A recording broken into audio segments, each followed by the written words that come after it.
Hello friends, कैसे हैं आप सभी। मैं ललित टेकवानी टैलेंट एकेडमी के ऑफिशियल यूट्यूब चैनल पर आपका स्वागत करता हूं। तो जैसा कि हमने लास्ट वीडियो में चंद्र ग्रहण, सूर्य ग्रहण और बाकी सब जो भी पढ़ा था, आई होप आपको सब समझ में आया होगा।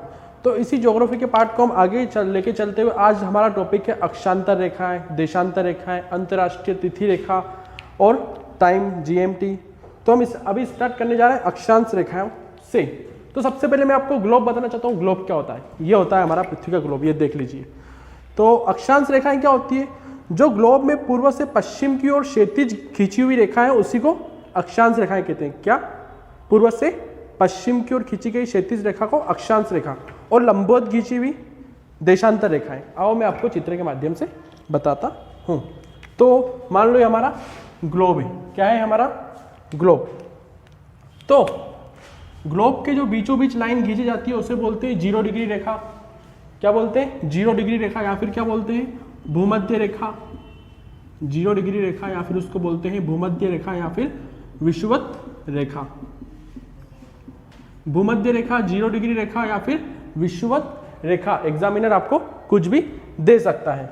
तो 0 डिग्री से प्रत्येक डिग्री पर मान लो अगर आप मैथ्स पढ़ते हो तो ये कितने डिग्री का कोण बनता है?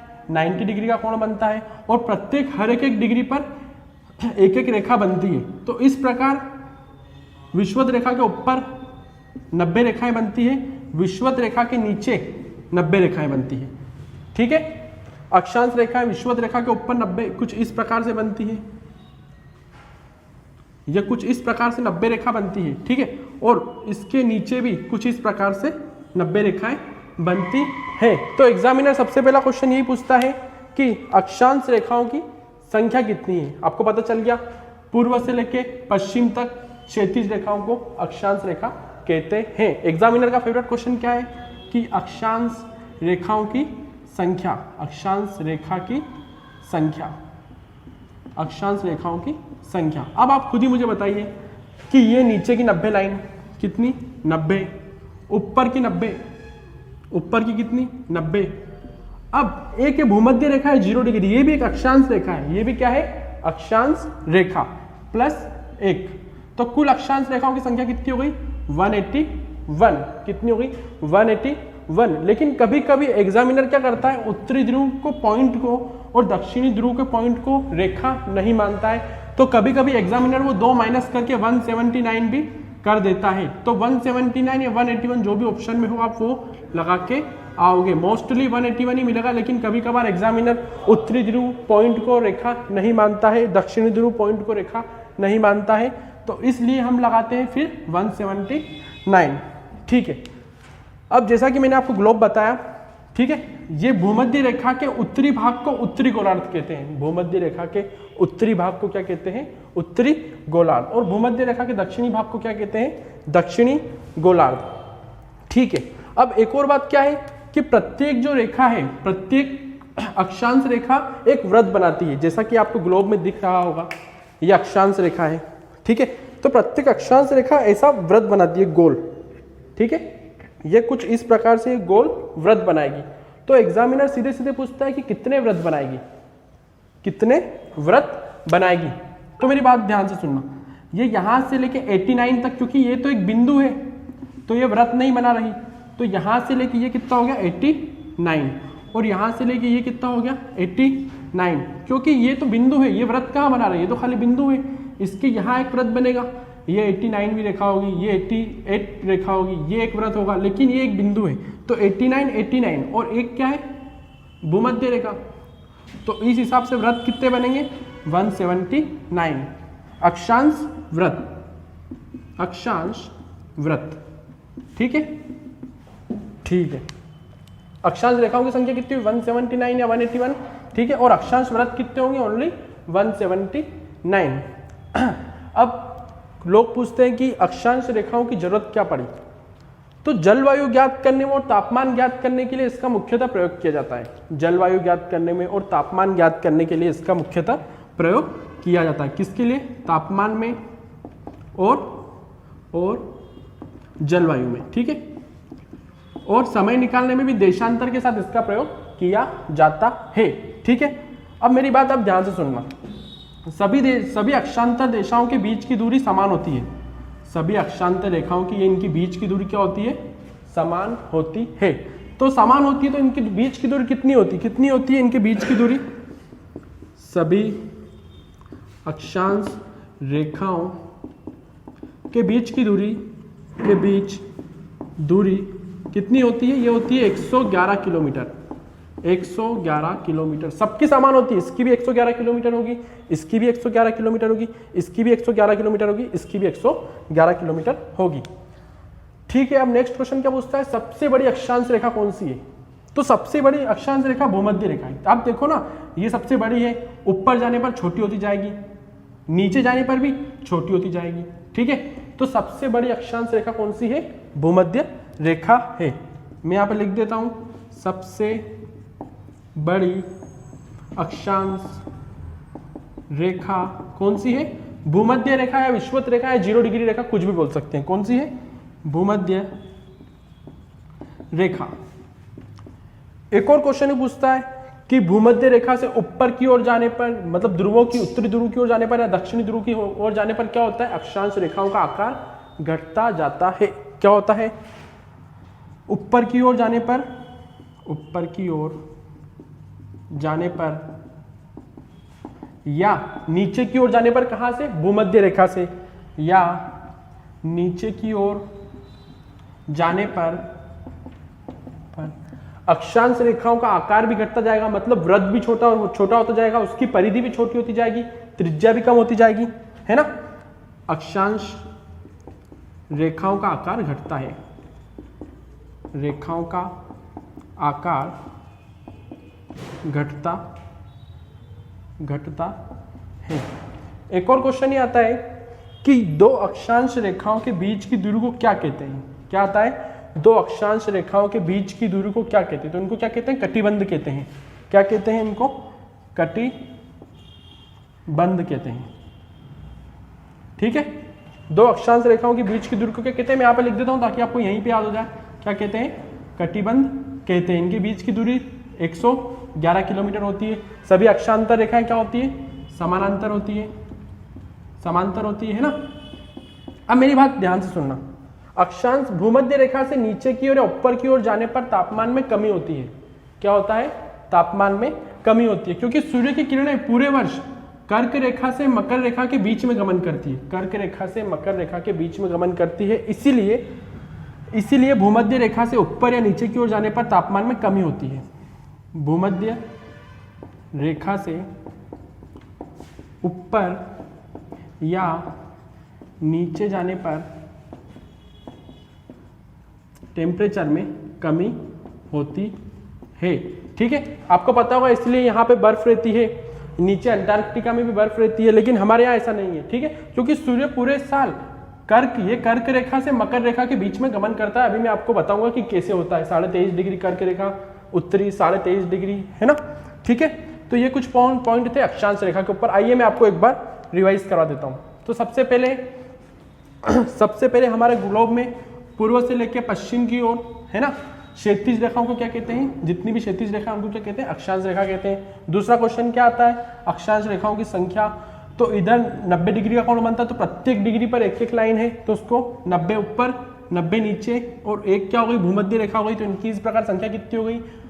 181 हो गई। लेकिन कभी कभी एग्जामिनर क्या करता है? उत्तरी ध्रुव और दक्षिणी ध्रुव को रेखा ना मानकर बिंदु मानता है, क्योंकि कई सारे बिंदु एक रेखा का निर्माण करते हैं, इसलिए एग्जामिनर मानता है कि तो एक बिंदु है, इसलिए इसको कभी कभी रेखा नहीं मानता है। उस हिसाब से हम आंसर क्या हो जाता है? 179 अथवा आंसर क्या है? 181, कुछ भी हो सकता है। ठीक है, और तापमान और जलवायु ज्ञात करने में अक्षांश रेखाओं का प्रयोग किया जाता है, और देशांतर के साथ मिलकर समय ज्ञात करने में भी इसका प्रयोग किया जाता है ना।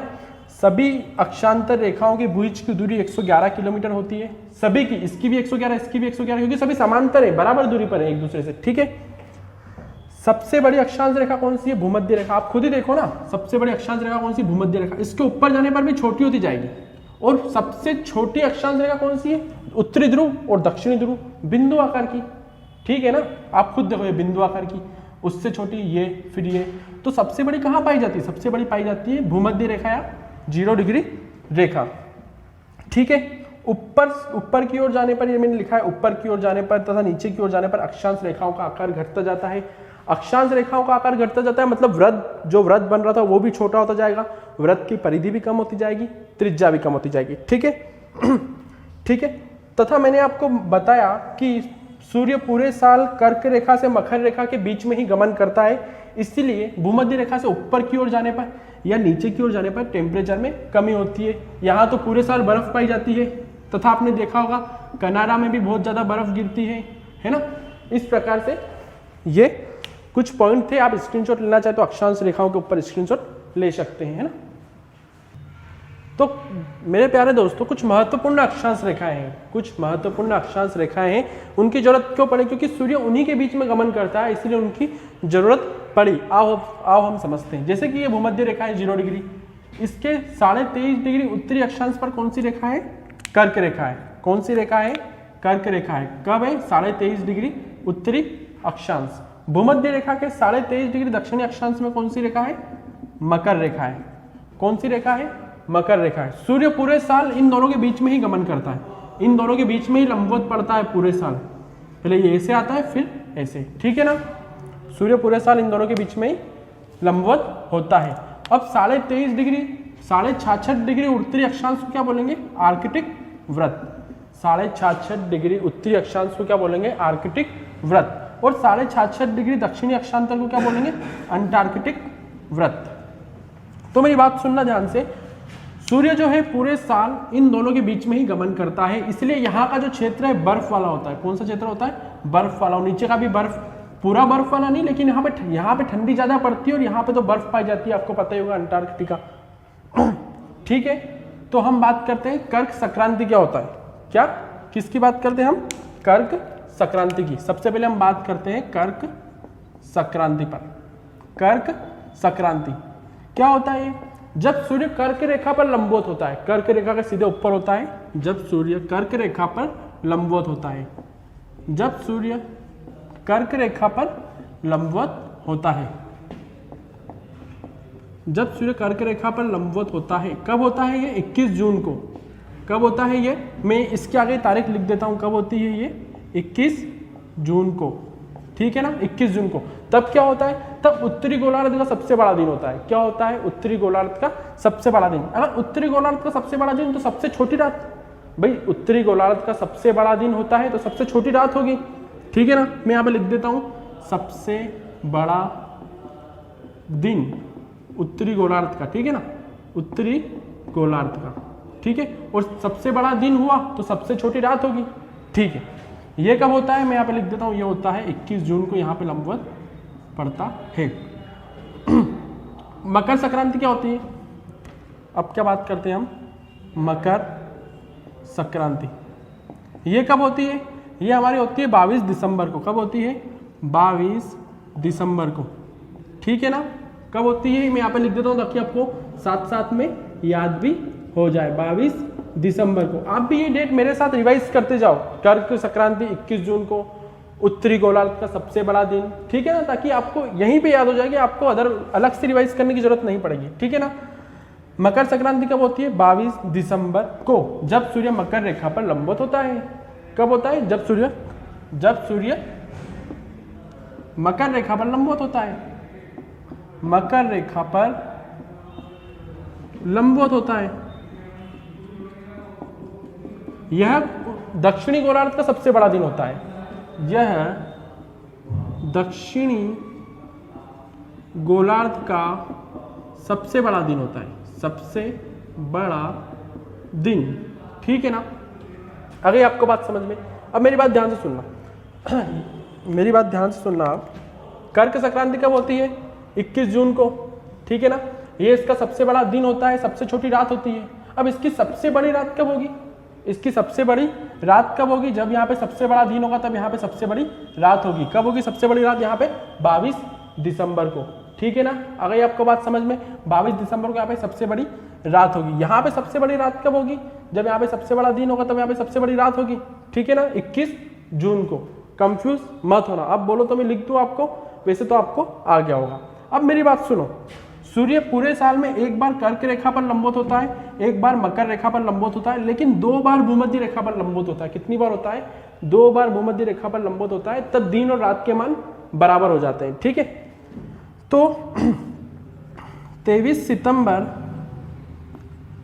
सितंबर और 21 मार्च को मैं यहाँ पे भी तारीख लिख देता हूँ ताकि आपको यहीं पे याद हो जाए। 23 सितंबर, ये यहाँ से यहाँ गए, 21 जून, फिर 23 सितंबर आई, फिर 22 दिसंबर, फिर 21 मार्च, फिर अगेन आपका 21 जून आ जाएगा यहाँ पे। ठीक है, ताकि आपको याद करने में आसानी हो। ये ऐसे जाती है सूर्य की किरणें और फिर ऐसे लंबवत होता है। ठीक है, तो 23 सितंबर और 21 मार्च को सूर्य भूमध्य रेखा पर लंबवत होता है, भूमध्य रेखा पर लंबवत होता है। तो संपूर्ण पृथ्वी पर इस दिन और रात के मान बराबर हो जाते हैं। तो ऐसा क्वेश्चन आता है, दिन और रात के मान कब बराबर हो जाते हैं? इन दोनों डेट में से कौन सी भी डेट दे देगा आपको। ठीक है ना, बहुत ही आईएमपी टॉपिक है। ऐसा भी दिन आता है कि उत्तरी गोलार्ध का सबसे बड़ा दिन या सबसे बड़ी रात, उत्तरी गोलार्ध का सबसे बड़ा दिन, सबसे बड़ी रात, दक्षिणी गोलार्ध का सबसे बड़ा दिन, सबसे बड़ी रात। ठीक है ना, तो यही कुछ थे। आप इसका स्क्रीनशॉट लेना चाहें तो आप ले सकते हैं। तो स्टूडेंट्स, आई होप आपने इसका स्क्रीनशॉट ले लिया होगा और आई होप आपको अक्षांतर दिशाओं में कोई भी डाउट नहीं होगा। मेरी बात सुनिए, बहुत सारे लोगों को अक्षांतर रेखाएं, देशांतर रेखाओं में डाउट रहता है, तो इसलिए मैंने आज के दिन अक्षांतर रेखा ही रहने देता हूं। कल मैं आपको देशांतर रेखाएं पढ़ाऊंगा, अंतर्राष्ट्रीय तिथि रेखा पढ़ाऊंगा, अंतर्राष्ट्रीय दिनांक रेखा पढ़ाऊंगा। ये दोनों में मिला के नहीं बना रहा हूं ताकि आप कंफ्यूज ना हो। कल मैं शुरू से स्टार्टिंग से देशांतर के बेसिक से बताऊंगा और पूरे देशांतर के रेखा के बारे में बताऊंगा। Thank you. और कोई डाउट हो तो आप कमेंट सेशन में जरूर बताएं। Thank you. सब्सक्राइब करना ना भूलें। Thank you.